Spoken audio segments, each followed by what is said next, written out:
नमस्कार दोस्तों, के न्यूज में आपका स्वागत है। मैं हूं प्रबुद्ध चौहान और आप देख रहे हैं खास पेशकश राजकाज। 90 साल के देवगौड़ा 85 के फारूक, 82 के शरद पवार, 93 साल के शफीकुर रहमान बर्क और ऐसे ही न जाने कितने ही राजनेता हैं जिन्होंने बढ़ती उम्र में भी अपना राजनीतिक सफर जारी रखा। कई ऐसे भी थे जो मरते दम तक राजनीति में सक्रिय रहे और कई आज भी सक्रिय हैं। राजकाज में आज बात करेंगे ऐसे ही दिग्गज राजनेताओं की जिनकी बढ़ती उम्र उनकी सियासी पारी में रुकावट नहीं डाल पाई। महाराष्ट्र के डिप्टी सीएम अजीत पवार ने अपने चाचा शरद पवार की उम्र पर तंज कसा था। इसके बाद नेताओं की उम्र को लेकर सवाल तेजी से उठने लगे। अजीत ने पूछा था कि चाचा सक्रिय राजनीति से कब संन्यास लोगे। इस पर शरद पवार ने कहा था कि इससे कोई फर्क नहीं पड़ता कि कोई 82 साल का है या कि 92 साल का। उम्र को लेकर इस बहस के बीच सवाल उठा कि क्या राजनेताओं के लिए रिटायरमेंट की आयु होनी चाहिए। एनसीपी में शरद पवार समेत कई अन्य दलों के नेता भी 80 साल से ज्यादा उम्र में पार्टी की कमान संभाल रहे हैं। महाराष्ट्र में चाचा भतीजे की लड़ाई में अब उम्र की एंट्री हुई है। डिप्टी सीएम अजीत पवार ने अपने चाचा शरद पवार को 82 साल की उम्र का हवाला देकर रिटायर होने की सलाह दी थी, तो इसके बाद एनसीपी चीफ ने तुरंत पलटवार भी किया था। शरद पवार ने कहा था, मैं एनसीपी का अध्यक्ष हूं, जब तक अच्छा काम कर रहा हूं एक्टिव पॉलिटिक्स में बना रहूंगा। दरअसल आमतौर पर किसी भी नौकरी पेशा लोगों की एक रिटायरमेंट की एज होती है, लेकिन भारतीय राजनीति में शायद ऐसा कुछ तय नहीं है। चुनाव आयोग के मुताबिक देश में 6 राष्ट्रीय पार्टियां हैं, जबकि 54 क्षेत्रीय दल हैं और 2597 गैर मान्यता प्राप्त पार्टियां हैं। नेशनल पार्टी में भारतीय जनता पार्टी, भारतीय राष्ट्रीय कांग्रेस, भारतीय कम्युनिस्ट पार्टी, मार्क्सवादी, आम आदमी पार्टी, बहुजन समाज पार्टी और नेशनल पीपुल्स पार्टी का नाम शामिल है। हाल ही में 3 पार्टियों तृणमूल कांग्रेस, राष्ट्रवादी कांग्रेस पार्टी और भारतीय कम्युनिस्ट पार्टी को राष्ट्रीय दर्जा रद्द कर दिया गया है। चुनाव आयोग ही मान्यता प्राप्त राष्ट्रीय और राजनीतिक दलों के स्टेटस की समीक्षा करता है, जो सिंबल ऑर्डर 1968 के तहत एक सतत प्रक्रिया है। साल 2019 से अब तक चुनाव आयोग ने 16 राजनीतिक दलों के स्टेटस को अपग्रेड किया है और 9 राष्ट्रीय राज्य राजनीतिक दलों के करंट स्टेटस को वापस लिया है। सबसे पहले आपको रूबरू कराते हैं ऐसे राजनेताओं से जिनका कि निधन हो चुका है, लेकिन निधन के वक्त तक उम्रदराज होने के बावजूद राजनीति में सक्रिय रहे। इनमें सबसे पहले बात करेंगे तमिलनाडु के पूर्व सीएम और डीएम के अध्यक्ष एम करुणानिधि की। तमिलनाडु के नागपट्टिनम जिले के एक छोटे से गांव तिरुक्कुवालाई में पैदा हुए करुणानिधि ने अपनी 14 वर्ष की उम्र में सामाजिक आंदोलनों में राजनीति में शामिल होना शुरू कर दिया और पूरी तरह से शामिल हो गए। वो तमिलनाडु में हिंदी भाषा के खिलाफ विभिन्न विरोध प्रदर्शनों के पीछे थे। उन्होंने एक समाचार पत्र शुरू किया जो आखिरकार उनकी राजनीतिक पार्टी का आधिकारिक समाचार पत्र मुरासोली बन गया। पूर्णकालिक राजनेता होने के अलावा करुणानिधि तमिल सिनेमा पर भी ध्यान केंद्रित कर रहे थे और एक पटकथा लेखक के रूप में विभिन्न फिल्मों के माध्यम से द्रविड़ विचारधारा पर अपने विचारों का प्रचार कर रहे थे। उन्होंने विभिन्न नाटकों का भी मंचन किया था। करुणानिधि ने कन्याकुमारी में स्थित चट्टानों में से एक में 133 फुट की तिरुवल्लुवार मूर्ति बनाई थी। करुणानिधि का निधन 7 अगस्त 2018 को 94 वर्ष की उम्र में हुआ था। अपनी स्कूली शिक्षा के अंतिम वर्ष में 3 बार विफल होने के बाद उन्होंने पढ़ाई छोड़ दी। करुणानिधि ने 3 बार शादी की थी। करुणानिधि के राजनीतिक घटनाक्रम की बात की जाए तो करुणानिधि लगभग 50 सालों तक राजनीतिक दल द्रविड़ मुनेत्र कझागम द्रमुक के अध्यक्ष रहे। वो 4 दशकों में 5 कार्यकालों के लिए तमिलनाडु के मुख्यमंत्री रहे। उन्होंने 1957 से विधानसभा चुनाव में 13 बार चुनाव लड़े और किसी में भी कभी पराजित नहीं हुए। करुणानिधि को 2 बार डॉक्टरेट उपाधि से सम्मानित किया गया, पहले 1971 में और फिर 2006 में। उन्हें तमिल विश्वविद्यालय द्वारा उनकी तत्कालीन सिंगम पुस्तक के लिए राजा राजन पुरस्कार भी दिया गया। 1924 में जन्मे करुणानिधि के जन्म का नाम दक्षिणामूर्ति था। उनकी प्रारंभिक स्कूली शिक्षा तिरुक्कुवालाई और बाद में तुवररार में हुई। किशोरावस्था में करुणानिधि विभिन्न तमिल नेताओं के बारे में राजनीतिक लेखन करते थे। उन्होंने मानव नेशन नामक एक पत्रिका शुरू की, जिसे जानबूझकर मुरासोली नामक दैनिक समाचार पत्र के रूप में बदल दिया गया। 1957 करुणानिधि ने कुलथियाई निर्वाचन क्षेत्र से तमिलनाडु विधानसभा में प्रवेश किया। 1961 में करुणानिधि को द्रमुक के कोषाध्यक्ष नियुक्त कर दिया गया। 1962 में तमिलनाडु विधानसभा में करुणानिधि विपक्ष के उपनेता बने। 1967 में करुणानिधि को तमिलनाडु सरकार के लोक निर्माण विभाग में मंत्री पद दिया गया। वहीं 1969 में करुणानिधि पहली बार तमिलनाडु के मुख्यमंत्री बने, वो द्रमुक के अध्यक्ष भी बने। 1971 में करुणानिधि ने दूसरी बार तमिलनाडु के मुख्यमंत्री के रूप में कार्यभार ग्रहण किया और 1989 में तीसरी बार करुणानिधि तमिलनाडु के मुख्यमंत्री बने। 1996 में करुणानिधि चौथी बार तमिलनाडु के मुख्यमंत्री बने और 2006 में करुणानिधि ने 5वीं बार मुख्यमंत्री के रूप में शपथ ली। करुणानिधि लगभग 50 वर्षों तक राजनीतिक दल द्रविड़ मुनेत्र कझागम यानी द्रमुक के अध्यक्ष बने रहे। अब बात करते हैं पंजाब के पूर्व मुख्यमंत्री प्रकाश सिंह बादल की। पंजाब के पूर्व मुख्यमंत्री प्रकाश सिंह बादल का 95 साल की उम्र में निधन हो गया था। 94 साल की उम्र में विधानसभा चुनाव हार कर पूर्व सीएम प्रकाश सिंह बादल का निधन हुआ था। प्रकाश सिंह बादल 5 बार पंजाब के मुख्यमंत्री रहे। केंद्र सरकार ने 2 दिनों के राष्ट्रीय शोक की घोषणा भी की थी। उन्हें सीने में दर्द की शिकायत के बाद 2022 में अस्पताल में भर्ती कराया गया था, लेकिन कुछ समय बाद उनकी अस्पताल छुट्टी हो गई थी, लेकिन बाद में उनका देहांत हो गया था। मुलायम सिंह यादव यूपी के 3 बार सीएम रहे मुलायम सिंह यादव का 82 वर्ष की उम्र में निधन हुआ। निधन के वक्त मुलायम लोकसभा सांसद थे। उत्तर प्रदेश सरकार ने मुलायम सिंह यादव के निधन पर 3 दिन का राजकीय शोक भी घोषित किया था। राष्ट्रपति पीएम मोदी ने मुलायम सिंह यादव के निधन पर शोक जताया था। मुलायम सिंह यादव का जन्म 22 नवंबर 1939 को इटावा जिले के सैफई गांव में हुआ था। उनके पिता सुघर सिंह यादव एक किसान थे। उत्तर प्रदेश की राजनीति हो देश की राजनीति, मुलायम सिंह यादव को प्रमुख नेताओं में गिना जाता था। वो 3 बार यूपी के सीएम रहे और केंद्र सरकार में रक्षा मंत्री भी रह चुके हैं। इसके अलावा मुलायम सिंह 8 बार विधायक और 7 बार लोकसभा सांसद भी चुने जा चुके हैं। 1967, 74, 77, 85, 89, 1991, 93 और 1996 में 8 बार विधायक रहे। 1977 में उत्तर प्रदेश सरकार में सहकारी और पशुपालन मंत्री रहे। लोक दल उत्तर प्रदेश के अध्यक्ष भी रहे। इसके साथ ही 1980 में जनता दल के प्रदेश अध्यक्ष भी रहे। 1982 से 85 तक विधान परिषद के सदस्य रहे। 1985 से 1987 तक उत्तर प्रदेश विधानसभा में विपक्ष के नेता भी रहे। 1989 से 91 तक उत्तर प्रदेश के सीएम बने और 1992 में मुलायम समाजवादी पार्टी का मुलायम सिंह यादव ने गठन किया। 1993 से 95 तक फिर एक बार यूपी के सीएम बने। मुलायम सिंह 1996 में सांसद बने, फिर 1996 से 98 तक रक्षा मंत्री भी रहे। इसके बाद 1998-99 दोबारा सांसद चुने गए। 99 में वो तीसरी बार सांसद चुनकर लोकसभा पहुंचे और सदन में सपा के नेता भी बने। अगस्त 2003 से मई 2007 में फिर एक बार उत्तर प्रदेश की कमान मुलायम सिंह के हाथों में आई। 2004 में चौथी बार लोकसभा सांसद बने और 2007 से 2009 तक यूपी में विपक्ष के नेता रहे। मई 2009 में 5वीं बार सांसद बने, 2014 में 6वीं बार और 2019 में 7वीं बार सांसद रहे। बीजेपी के शीर्ष नेताओं में शुमार लाल कृष्ण आडवाणी की उम्र भी 95 साल के पार हो चुकी है। 91 साल की उम्र तक वो सांसद रहे। भारतीय राजनीति में भाजपा के वरिष्ठ नेता लाल कृष्ण आडवाणी का अहम रोल रहा है।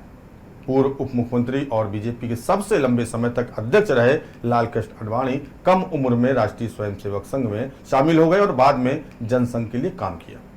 1980 में भाजपा के संस्थापक सदस्यों में रहे और कई दशकों तक पूर्व प्रधानमंत्री अटल बिहारी वाजपेयी के साथ पार्टी का मुख्य चेहरा बने रहे। आडवाणी का जन्म 8 नवंबर 1927 को कराची में हुआ था। उस समय सिंध प्रोविंस हुआ करता था, तब उसकी आबादी भी ज्यादा नहीं थी। कुल 43 लाख आबादी में से वहां 13 लाख हिंदू थे और 30 लाख मुस्लिम। लेकिन हिंदू आबादी ज्यादातर शहरों और कस्बों में थी। उस समय कराची की आबादी 3 से 4 लाख हुआ करती थी। आज के हिसाब से तब यह शहर एक छोटा शहर हुआ करता था। आडवाणी के ज्यादा दोस्त हिंदू थे, कुछ ईसाई, पारसी और यहूदी भी थे। उनके स्कूल का नाम सेंट पैट्रिक हाई स्कूल था, जिसमें बहुत कम मुस्लिम पढ़ते थे। एक इंटरव्यू में आडवाणी ने कहा था कि मुझे 11 या 12 सितंबर 1947 का डॉन अखबार का अंक अच्छी तरह से याद है। एक तरफ आरएसएस रैली में गांधी के संबोधन का जिक्र था, जिसमें उन्होंने कश्मीर में कबायलियों को भेजने के लिए पाकिस्तान की आलोचना की थी। उन्होंने कहा था कि अगर पाकिस्तान इसी तरह का रवैया रखता है तो कौन जानता है कि भारत और पाकिस्तान में जंग छिड़ जाए, और ये नहीं होना चाहिए। आडवाणी ने उस दौर को याद करते हुए कहा था कि 19 साल की उम्र में आरएसएस से जुड़े होने के कारण वो बिल्कुल भी भयभीत नहीं हुए थे और आखिर में 12 सितंबर 1947 को उन्होंने कराची छोड़ दिया। वो अकेले थे और उन्होंने पहली बार प्लेन का सफर किया था। आरएसएस से जुड़ा होने के कारण लोगों ने सलाह दी थी कि अकेले ही अभी निकल जाइए। करीब 1 महीने के बाद परिवार ने कराची छोड़ा। सिंध से अक्टूबर में तेजी से पलायन शुरू हो चुका था। जनवरी 1948 आते आते वहां भी दंगे भड़क गए। पाकिस्तान बनने के बाद आडवाणी करीब 1 महीने तक वहां रहे थे। अब बात करते हैं भारत के पूर्व प्रधानमंत्री, 90 साल के राज्यसभा सांसद और जेडीएस अध्यक्ष एचडी देवगौड़ा की। सामाजिक आर्थिक विकास और भारत की समृद्ध सांस्कृतिक विरासत के पुरजोर समर्थक एचडी देवगौड़ा का जन्म 18 मई 1933 को कर्नाटक के हासन जिले के होलेनरा सीपुरा ताल्लुक के हरदनहल्ली गांव में हुआ था। सिविल इंजीनियरिंग डिप्लोमा धारक देवगौड़ा 20 साल की उम्र में अपनी पढ़ाई पूरी करने के बाद राजनीति में आ गए। 1953 में वो कांग्रेस पार्टी में शामिल हुए और 1962 तक इसके सदस्य बने रहे। एक मध्यम वर्गीय कृषि परिवार के गौड़ा ने किसान के जीवन की कठिनाइयां देखी थी, इसलिए उन्होंने किसानों, वंचितों और शोषित वर्ग के लोगों को उनका अधिकार दिलाने के लिए आवाज उठाई। लोकतांत्रिक व्यवस्था के निचले तबके से संबंध रखने वाले देवगौड़ा ने धीरे धीरे राजनीतिक ऊंचाइयां हासिल की। अंजनेया सहकारी सोसाइटी के अध्यक्ष और होलेनारा सिपुरा के तालुक तहसील विकास बोर्ड के सदस्य के रूप में उन्होंने लोगों के मन में अपने लिए एक अलग स्थान बनाया। मार्च 1972 से मार्च 1976 तक और नवंबर 1976 से दिसंबर 1977 तक विधानसभा में विपक्ष के नेता के रूप में उन्होंने ख्याति प्राप्त की। देवगौड़ा ने 22 नवंबर 1982 को 6वीं विधानसभा की सदस्यता छोड़ दी थी। 7वीं और 8वीं विधानसभा के सदस्य रहने के दौरान उन्होंने लोक निर्माण और सिंचाई मंत्री के रूप में कार्य किया। सिंचाई मंत्री के रूप में उन्होंने कई सिंचाई परियोजनाएं शुरू की थी। 1987 में उन्होंने सिंचाई के लिए अपर्याप्त धन आवंटन का विरोध करते हुए मंत्रिमंडल से इस्तीफा दे दिया था। गौड़ा को 1975-76 में केंद्र सरकार की नाराजगी का सामना भी करना पड़ा था और उन्हें आपातकाल के दौरान गिरफ्तार कर लिया गया था। 1991 में वो हसन लोकसभा निर्वाचन क्षेत्र से सांसद के रूप में चुने गए। श्री गौड़ा ने राज्य की समस्याओं, विशेष रूप से किसानों की समस्याओं के निवारण में महत्वपूर्ण भूमिका निभाई। 1994 में वो जनता दल के अध्यक्ष बने। 1994 में राज्य में जनता दल की जीत के सूत्रधार वही थे। 11 दिसंबर 1994 को वो कर्नाटक के 14वें मुख्यमंत्री बने। उनकी राजनीतिक विलक्षणता की एक झलक सभी ने फिर से तब देखी जब उन्होंने हुगली के ईदगाह मैदान का मुद्दा उठाया था। ये अल्पसंख्यक समुदाय का मैदान था जो हमेशा से ही राजनीति का विवाद का मुद्दा रहा था। देवगौड़ा ने सफलतापूर्वक इस मुद्दे का शांतिपूर्ण समाधान निकाला। 1989 में कर्नाटक में हुए विधानसभा चुनाव में जनता दल को 222 में से केवल 2 सीटें मिली थी। पार्टी के लिए यह करारी हार थी। देवगौड़ा ने के लिए भी उनके करियर की पहली असफलता थी, जहां उन्हें दोनों निर्वाचन क्षेत्रों में हार का सामना करना पड़ा था। मल्लिकार्जुन खड़गे, 80 साल के कांग्रेस अध्यक्ष मल्लिकार्जुन खड़गे भारतीय राष्ट्रीय कांग्रेस से संबंधित भारतीय राजनीतिज्ञ हैं। वे वर्तमान में भारतीय राष्ट्रीय कांग्रेस के राष्ट्रीय अध्यक्ष हैं। वो राज्यसभा के में विपक्ष के नेता भी थे। भारत सरकार की 15वीं लोकसभा के मंत्रिमंडल में श्रम एवं रोजगार मंत्री रह चुके हैं। 2009 में हुए आम चुनाव में कर्नाटक के गुलबर्गा चुनाव क्षेत्र से 15वीं लोकसभा के लिए वो सदस्य निर्वाचित हुए। मल्लिकार्जुन खड़गे का जन्म वारावट्टी, भालकी ताल्लुक, बीदर जिला, कर्नाटक में एक दलित जाति परिवार में हुआ था। 1948 में खड़गे ने अपनी मां और बहन को खो दिया क्योंकि उनको हैदराबाद के निजाम के रजाकारों या निजी मिलिशिया द्वारा आग लगा दी गई थी, जबकि वो खुद 7 साल की उम्र में बाल बाल बचे थे। उन्होंने गुलबर्गा के नूतन विद्यालय से अपनी स्कूली शिक्षा पूरी की और गुलबर्गा के सरकारी कॉलेज से कला स्नातक की डिग्री प्राप्त की और गुलबर्गा के सेठ शंकरलाल लाहौटी लॉ कॉलेज से कानून की डिग्री पाई। उन्होंने न्यायमूर्ति शिवराज पाटिल के कार्यालय में एक जूनियर के रूप में अपना कानूनी अभ्यास शुरू किया। अपने कानूनी करियर की शुरुआत में श्रमिक संघों के लिए मुकदमे लड़े। खड़गे 16वीं लोकसभा में कांग्रेस पार्टी के नेता थे। वो कर्नाटक के गुलबर्गा से कांग्रेस सांसद के रूप में चुने गए भारत सरकार में पूर्व रेल मंत्री भी हैं। उन्हें एक स्वच्छ सार्वजनिक छवि वाला माना जाता है और कानून और प्रशासन की गतिशीलता में अच्छी तरह से वाकिफ। उन्होंने लगातार 9 बार अभूतपूर्व विधानसभा चुनाव और गुलबर्गा से हाल के आम चुनाव में जीत हासिल करने के बाद रिकॉर्ड 10 बार लगातार चुनाव में जीत दर्ज की। ये कर्नाटक से अनुसूचित जाति के सांसद हैं। वो 40 साल तक विधायक रहे और 5 साल सांसद रहे। 1973 में उन्हें चुंगी उन्मूलन समिति के अध्यक्ष के रूप में नियुक्त किया गया था, जो कर्नाटक राज्य में नगर पालिका और नागरिक निकायों की अर्थव्यवस्था को पुनर्जीवित करने के सवाल पर चला था। 1972 में उन्होंने पहली बार कर्नाटक राज्य विधानसभा चुनाव के लिए चुनाव लड़ा और गुरमीतकल निर्वाचन क्षेत्र से जीत हासिल की थी। बिहार के पूर्व सीएम आरजेडी मुखिया लालू प्रसाद यादव 7 भाई बहन थे। लालू की कुल 9 संतानें हैं, जिसमें 7 बेटियां और 2 बेटे हैं। लालू यादव के पिता का नाम कुंदन राय और माता का नाम मर्छिया देवी था। उनकी पत्नी राबड़ी देवी भी बिहार की सीएम रह चुकी हैं। उनके छोटे बेटे तेजस्वी यादव वर्तमान में बिहार के डिप्टी सीएम हैं। लालू यादव की पत्नी राबड़ी देवी 2 बार बिहार की मुख्यमंत्री रह चुकी हैं। वर्तमान में वो बिहार विधान परिषद की सदस्य भी हैं। लालू प्रसाद यादव ने 1996 में आरजेडी की स्थापना की थी। जब आरजेडी का गठन किया गया उस वक्त लालू प्रसाद जनता दल के राष्ट्रीय अध्यक्ष थे और बिहार के मुख्यमंत्री भी थे।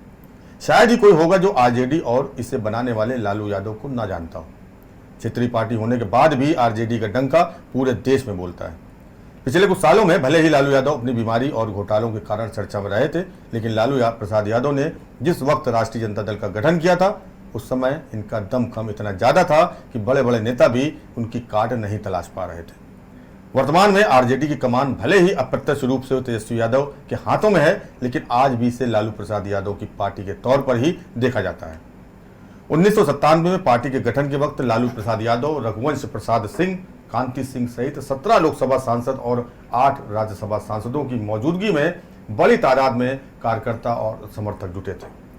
लालू यादव को पार्टी की स्थापना के साथ ही अध्यक्ष चुन लिया गया और तब से लेकर आज तक वही इस पार्टी के अध्यक्ष का पद संभालते रहे। 24 जुलाई 1997 को लालू ने एक और दांव चलते हुए अपनी पत्नी राबड़ी देवी को सीएम बनाकर सबको चौंका दिया था। इस तरह लालू ने अपनी अलग पार्टी भी खड़ी कर ली और सत्ता भी बचा ली थी। लालू यादव ने साल 1997 से लेकर साल 2005 तक अपनी पार्टी को बिहार की सत्ता में रखा और सीएम पत्नी राबड़ी देवी रही। बीच में 7 दिनों के लिए नीतीश आए जरूर, लेकिन फिर लालू ने बाजी पलट दी।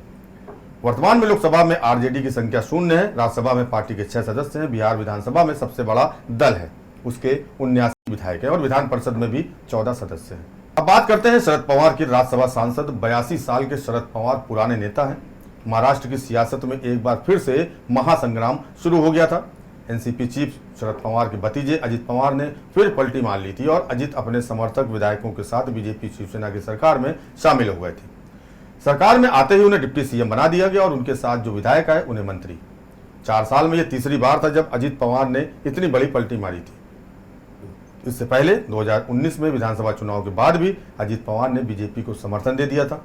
राजनीति में 6 दशक से ज्यादा लंबा समय बिताने वाले शरद पवार के लिए बड़ा झटका था। वो इसलिए क्योंकि कुछ समय पहले ही जब उन्होंने एनसीपी चीफ के पद से इस्तीफे का ऐलान किया था तो पूरी पार्टी उनसे इस्तीफा वापस लेने की जिद पर अड़ गई थी। तब माना जा रहा था कि पार्टी पूरी तरह से एक है, लेकिन कुछ ही महीने में पार्टी के 2 फाड़ होने ने सभी को हैरान कर दिया। शरद पवार के पिता गोविंदराव पवार स्थानीय किसान संघ के अध्यक्ष थे। उनकी मां शारदाबाई पवार भी लोकल बोर्ड की सदस्य रही थी। शरद पवार का जन्म 12 दिसंबर 1940 को हुआ था। पढ़ाई के दौरान ही वो छात्र राजनीति में सक्रिय हो गए थे। 1998 में कांग्रेस से जुड़े। 1962 में पुणे जिला युवा कांग्रेस अध्यक्ष बने। 1967 में कांग्रेस के टिकट पर बारामती विधानसभा से चुनाव लड़ा और 27 साल की उम्र में पहली बार विधायक बने। शरद पवार भले ही सार्वजनिक जीवन जी रहे हो, लेकिन उनके परिवार के बहुत कम लोगों की जानकारी ही सार्वजनिक है। कहा जाता है कि शरद पवार के बड़े भाई अप्पा साहब के बेटे राजेंद्र राजनीति में आना चाहते थे, लेकिन परिवार के एक सदस्य अजीत पवार पहले ही राजनीति में आ चुके थे, इसलिए उनका सपना पूरा नहीं हो सका। शरद पवार ने पूर्व टेस्ट क्रिकेटर सदाशिव शिंदे की बेटी प्रतिभा से शादी की थी। प्रतिभा पवार राजनीति से दूर थी, लेकिन एनसीपी में उनकी अच्छा खासा उनका दखल था। शरद पवार के परिवार की तीसरी पीढ़ी भी राजनीति में आ चुकी है। अजीत पवार के बेटे पार्थ राजनीति में एक्टिव हैं। एनसीपी ने 2019 में पार्थ को मावल लोकसभा सीट से उम्मीदवार बनाया था। हालांकि पार्थ ये चुनाव हार गए थे। मंदिर आंदोलन में अहम भूमिका निभाने वाले बीजेपी और जनसंघ के कद्दावर नेता मुरली मनोहर जोशी भी 90 साल के करीब हैं। जोशी 85 साल की उम्र तक सांसद रहे थे। मुरली मनोहर जोशी भारतीय जनता पार्टी के पूर्व अध्यक्ष रह चुके हैं, साथ ही अटल बिहारी वाजपेयी सरकार में मंत्री भी रहे हैं। जोशी एनडीए सरकार में भारत के केंद्रीय मानव संसाधन विकास मंत्री थे। डॉक्टर जोशी साल 1996 में बीजेपी की 13 दिनों की सरकार में गृह मंत्री भी रहे हैं। वो आधुनिक, मजबूत और विविधतापूर्ण भारत के काफी प्रशंसक भी रहे हैं। मुरली मनोहर जोशी ने ग्रेजुएशन की पढ़ाई मेरठ कॉलेज और मास्टर डिग्री इलाहाबाद यूनिवर्सिटी से प्राप्त की। इलाहाबाद यूनिवर्सिटी से ही उन्होंने डॉक्टरेट की उपाधि भी प्राप्त की। उन्होंने फिजिक्स में थीसिस हिंदी में लिखा था। उस समय इसकी काफी चर्चा हुई थी। डॉक्टर जोशी सिर्फ 10 साल की उम्र में आरएसएस से जुड़ गए थे। उन्होंने राजनीति में पहला कदम साल 1953-54 में रखा था। उस वक्त गाय बचाओ आंदोलन में उन्होंने भागीदारी की थी। भारत में इमरजेंसी के दौरान यानी साल 1975 में मुरली मनोहर जोशी पर मुकदमा भी चला था। और 7 बार वो मध्य प्रदेश से भी लोकसभा के सदस्य रह चुके हैं। साथ ही लगातार 7 सालों तक इन्होंने उत्तर प्रदेश से लोकसभा चुनाव में भी जीत दर्ज की। इसके साथ ही वो इलाहाबाद विश्वविद्यालय में फिजिक्स के प्रोफेसर भी रह चुके हैं। मानव संसाधन मंत्री के तौर पर भी मुरली मनोहर जोशी ने बदलाव करते हुए कई पुरानी चीज़ों को बदला और लड़कियों को मुफ्त शिक्षा, सर्व शिक्षा अभियान, संस्कृत शिक्षा, मदरसों को आधुनिक और कंप्यूटर से लैस करना, उर्दू में शिक्षा को बढ़ावा देना, स्कॉलरशिप में इजाफा आदि में कई बदलाव उनके ही द्वारा लाए गए। जोशी साल 1992 से 1996 तक राज्यसभा में रहे। जोशी साल 1977 में अल्मोड़ा विधानसभा क्षेत्र से जनता पार्टी का प्रतिनिधित्व करते हुए सांसद बने। साल 1980 में बीजेपी में शामिल हुए, जहां उन्हें पार्टी का महासचिव बनाया गया। 1991 से 1993 तक वो बीजेपी के अध्यक्ष थे। 1996 में इलाहाबाद निर्वाचन क्षेत्र से संसद के सदस्य बने। साल 1998 से 2004 तक मानव संसाधन विकास मंत्री रहे। 2009 में उन्हें बीजेपी के घोषणा पत्र तैयारी बोर्ड के अध्यक्ष के रूप में नामित किया गया था। 2009 के आम चुनाव में उन्हें वाराणसी निर्वाचन क्षेत्र से सांसद चुना गया। 2014 के लोकसभा चुनाव में उन्होंने पीएम नरेंद्र मोदी के लिए अपनी सीट खाली कर दी और कानपुर निर्वाचन क्षेत्र से चुनाव लड़ा था। भारतीय जनता पार्टी की स्थापना के बाद से प्रधानमंत्री बनने तक वाजपेयी के साथ लाल कृष्ण आडवाणी और मुरली मनोहर जोशी का नाम हमेशा जुड़ता रहा। मुरली मनोहर जोशी को बीजेपी की तीसरी धरोहर भी कहा जाता है। देश में जब अटल बिहारी वाजपेयी प्रधानमंत्री के पद पर थे, तब आडवाणी उप प्रधानमंत्री थे तो जोशी मानव संसाधन विकास मंत्री। इन तीनों नेताओं को लेकर एक नारा खूब लगता था, भाजपा की 3 धरोहर, अटल, आडवाणी, मुरली मनोहर। जोशी ने इसी साल 5 जनवरी 2023 को अपना 89वां जन्मदिन मनाया था। जम्मू कश्मीर की सियासत में फारूक अब्दुल्ला का नाम किसी पहचान का मोहताज नहीं है। फारूक अब्दुल्ला ने 7वीं लोकसभा यानी 1980-82 में चुनकर पहली बार संसद की सीढ़ियों पर अपना कदम रखा था और तब से सियासी सफर जारी है। शेख अब्दुल्ला फारूक अब्दुल्ला के पिता थे, जिन्हें कश्मीर का शेर की उपाधि से नवाजा गया था। डॉक्टर फारूक अब्दुल्ला का सियासी सफर काफी लंबा रहा है। राज्य के मुख्यमंत्री के अलावा वो केंद्र सरकार में नवीन एवं नवीकरणीय ऊर्जा मंत्री रह चुके हैं।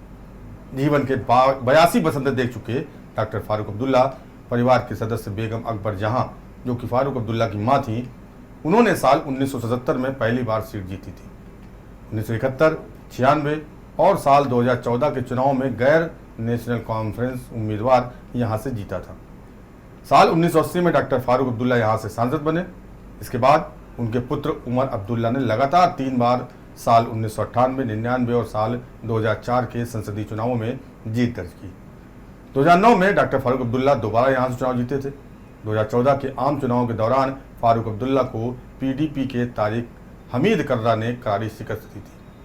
2016 में हिजबुल मुजाहिदीन के आतंकवादी बुरहान वानी की मौत के बाद भड़की हिंसा के दौरान लोगों पर हुए कथित अत्याचार के विरोध में हामिद कर्रा ने इस्तीफा दे दिया था।